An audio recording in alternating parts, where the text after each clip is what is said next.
మనమైతే ఇక్కడ హ్యాపీగా గోవా వైబ్స్ అయితే ఎంజాయ్ చేయొచ్చు. చాలా రోజుల తర్వాత అయితే మళ్ళీ మెరీనా బీచ్కి వచ్చాం. రీసెంట్గా అయితే చాలా డెవలప్మెంట్ చేశారు. ఒకసారి మీకు ఈ మధ్య చూస్తున్న డెవలప్మెంట్ ఏ విధంగా ఉందో ఒకసారి మీకు చూపిస్తాను చూడండి. స్విమ్మింగ్ పూల్ ఉంది కదా, దీని ఎదురుగా వచ్చేసరికి మనకంతా వాష్రూమ్స్ ఇవన్నీ అయితే కట్టారు.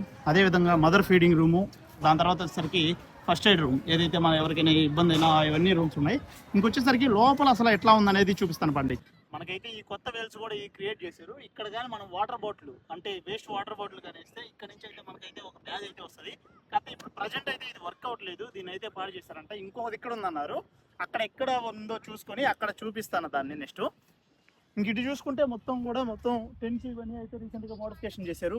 చిల్డ్రన్స్కి కానీ కిడ్ ఏరియా కానీ అదేవిధంగా ప్లేయింగ్ సెక్షన్ మొత్తం కూడా చాలా ఉన్నాయి. ఇక్కడ ఆ షెల్స్ కానీ ఇవన్నీ కూడా రీసెంట్గా మోడిఫికేషన్ చేసినాయి.